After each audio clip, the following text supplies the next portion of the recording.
नामांकित संस्थेमधलं अर्थात चर्चेस of Christ boys जी सामाजिक बाल विकास अंतर्गत येणारी संस्था आहे, त्यातील एका मुलाचा कॅनलमध्ये पडून मृत्यू झालाय. मात्र आता आरोप असे होतात की जवळपास 24 मुलं या ठिकाणून बेपत्ता झालेली आहेत. मला वाटतं या संदर्भामध्ये निश्चितच पोलीस डिपार्टमेंट दक्षता घेईल.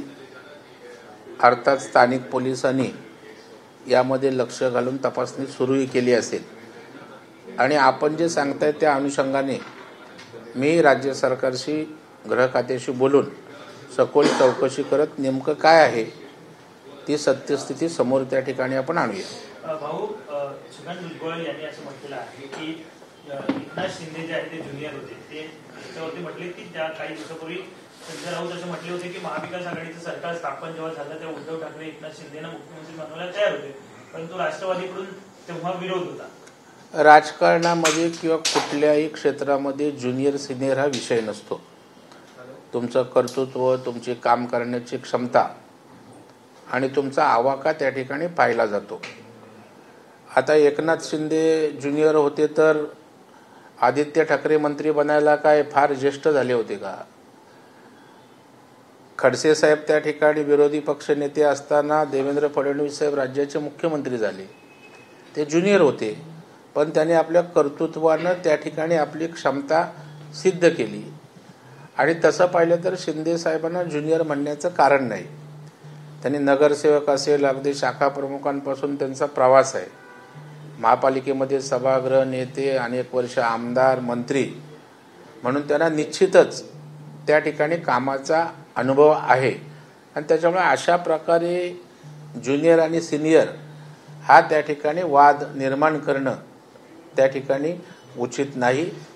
एकनाथ शिंदे कर्तृत्ववान होते आहेत आणि त्यांचा व्यासंगणी अभ्यास निश्चितच मोठा आहे. न्यायालयाकडून मोठा दिलासा मिळालेला आहे, ज्या प्रकारे तुम्ही उल्लेख केला होता. कोकाटे यांना आता न्यायालयाने जामीन मंजूर केलेला आहे. मी मगाशीच म्हटलं होतं की प्रीमॅच्युअर त्या ठिकाणी स्टेटमेंट देणं योग्य नाही आहे. वरच्या कोर्टामध्ये त्या ठिकाणी ते जातील आणि त्यानंतर निर्णय आल्यावर यावर भाष्य करणं संयुक्त होईल. आणि त्याप्रमाणे या ठिकाणी कोर्टानं त्या ठिकाणी त्यांना दिलासा दिलाय. आणि त्याच्यामुळे कुठल्याही गोष्टीत लगेच रिॲक्ट होणं उचित नसतं हे मानणारा मी एक कार्यकर्ता आहे. शरद पवार गटाचे सोलापूर गोळचे आमदार राजू खरे यांनी भरत गोगाल यांचं कौतुक केलेलं पाहिलं, कसं बघताय? तर याच्याकडे काय बघायचं? रोज कोण कोणाकडे जात असतं, कोण कोणाचं कौतुक करतं. हा काय मोठा काय आकर्षणाचा किंवा प्रदर्शनाचा विषय आहे का? त्याच्यात काय मोठं आहे? आता एक आमदार आहे, मंत्री गेले, एकमेकांचे कौतुक होत असतात ना. इथे तर शरद पवार साहेब मोदी साहेबांचं कौतुक करतात, मोदी साहेब शरद पवार साहेबांचं करतात. राजकारणात आपण एकमेकांचं कौतुक करत असतो.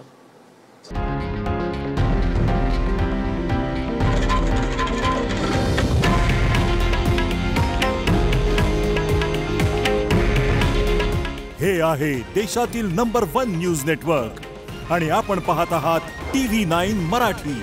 काळजी तुमची, हित महाराष्ट्राचं.